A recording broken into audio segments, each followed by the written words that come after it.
Salut à tous, c'est Pang de la chaîne de bienvenue sur cette vidéo qui aujourd'hui va parler de critique et je pense que nous sommes tous des experts de la critique. Il est possible que ce soit lié au fait qu'on ait eu un œil dans notre passé qui nous a permis au travers de la critique, de l'attention qu'on va porter, du doute sur un ensemble d'éléments, de survivre tout simplement.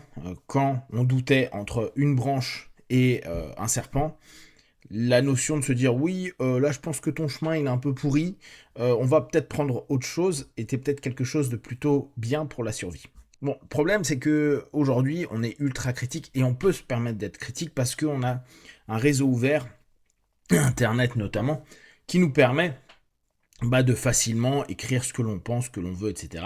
Je vous avais dit, hein, j'avais bien aimé une phrase de Bégodeau qui disait à un moment, aujourd'hui on est dans une ère du commentaire où tout le monde commente ce qu'il a envie tout le temps. Et même s'il n'a pas forcément grand-chose à dire. Et c'est pas grave, c'est-à-dire que dans l'absolu, le fait qu'on soit critique, c'est juste à prendre en compte. Et comme toute attitude ou toute façon de fonctionner, c'est juste, ok, on doit prendre la data, on prend l'info et qu'est-ce qu'on en fait? Qu'est-ce qu'on en fait quand on est dans un cheminement de recherche personnelle, d'évolution de soi, évolution étant un grand mot, mais en tout cas se sentir bien avec soi, se sentir ok avec soi. Et qu'est-ce qu'on peut en faire? Parce qu'on a, en plus de peut-être la satisfaction qu'on va avoir critiqué, ça peut nous placer en posture d'autorité, ça nous permet d'avoir un temps d'avance sur les gens, ça nous permet de sembler intelligent. Il y a plein de raisons qui font que ça permet aussi pulsionnellement de balancer un truc genre ah, c'est de la merde et ça fait du bien. Il faut arrêter de dire que genre critiquer ça nous fait du mal. Hein. Et je pense que si on le fait tous aussi facilement, hein, c'est que c'est facile, assez spontané et puis c'est assez libérateur avec après aussi toutes les conséquences qu'il peut y avoir. C'est-à-dire, t'es insupportable, il n'y a rien qui te plaît, t'es toujours en train de critiquer tout ce que font les autres, voire t'es toujours en train de te critiquer toi, parce que ça rentre aussi dedans. Et du coup, vous vous rendez bien compte que quand vous vous critiquez vous, déjà, c'est moins funky, moins amusant. En prenant ça en compte et en se disant, ok, on a cette faculté à critiquer, c'est plutôt simple, et ça me demande pas d'effort, je reviens sur ce mot-là, hein, un effort. Quel effort inverse je devrais mettre en place? Donc en gros, qu'est-ce que je vais me demander comme effort pour éviter de critiquer?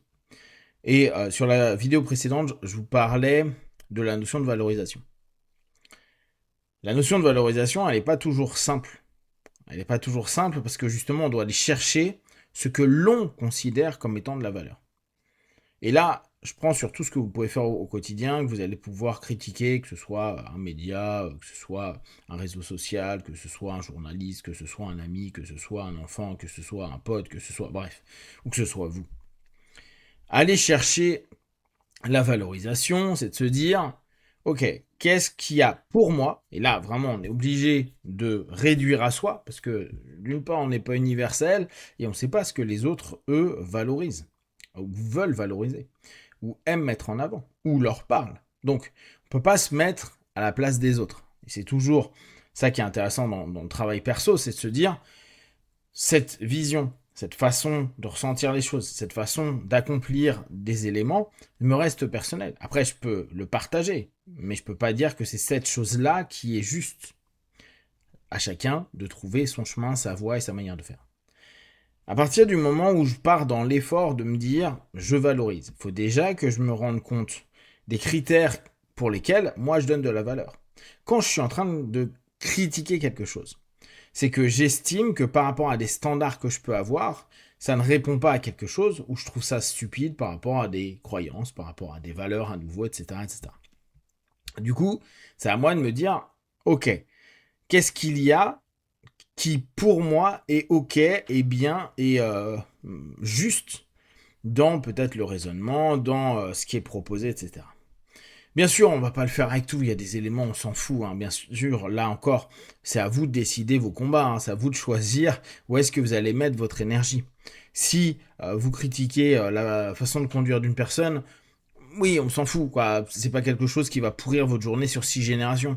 L'idée, c'est se dire, quand je suis en train d'être critique sur moi, critique sur des éléments où je vois que ça permet pas d'avancer, on peut le voir, il y a des moments dans son boulot ou dans des rapports et des relations qu'on a avec les autres, dans des formes de communication qu'on a, où on se dit, mais là tout ce qu'on fait, tout ce qu'on construit devient complètement nul et il y a que de la critique, critique, critique. Il y a un moment ou un autre, ça va impacter le corps, l'esprit, la santé mentale, tout ce que vous voulez à un moment donné, et ça va vraiment le mettre dans un état qui est pas cool. Allez chercher à ce moment-là, ok, qu'est-ce que je peux valoriser chez l'autre? Dans les compétences de ma boîte, dans les compétences de mes collaborateurs, dans les compétences de mon responsable, dans les compétences de mes potes, dans les compétences de...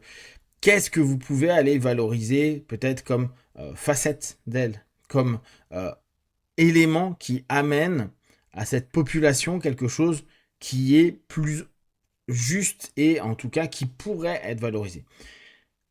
On sait très bien, en tout cas il y a une hypothèse qui est au travers de l'analyse transactionnelle qui est de dire il y a des strokes positifs, unité de reconnaissance positive et strokes négatifs, unité de reconnaissance négative. Il semble qu'il y ait des personnes qui apprécient, ou en tout cas ne sont pas gênées, parce que le mot apprécier je suis pas tout à fait sûr, des strokes négatifs. C'est-à-dire vous pouvez leur faire de la critique, ça ne les dérangera pas. Parce que ça les booste, parce que parfois ça déclenche des je vais te prouver que, etc., etc. Cependant, la majeure partie du temps, et ça on le voit en éducation, quand on lit un petit peu des bouquins autour de ce sujet-là, on voit bien que il a été prouvé que mettre en avant et valoriser ce que fait un jeune, un enfant, est quelque chose d'hyper bon et qui peut être structurellement positif à terme.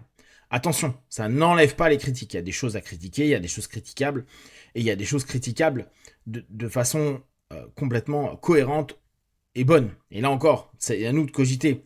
Quand je critique, est-ce que c'est juste pulsionnel comme je vous disais au départ, ou est-ce qu'il y a vraiment un fondement derrière ma critique? Est-ce qu'il y a quelque chose de critiquable dessus? Parce que si tu t'es juste là pour ouvrir ta gueule et critiquer, il n'y a pas d'intérêt. Donc, l'idée, c'est qu'il y a aussi les bonnes critiques.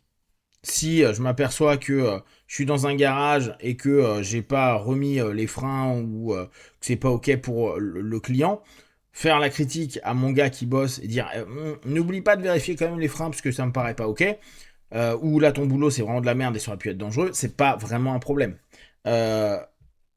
Cependant, il est quand même montré que valoriser quelque chose de bien. Donc, même si certains arrivent à gérer plutôt bien les strokes négatifs, vu le taux de dépression actuel, je suis pas sûr que ce soit la grande majorité.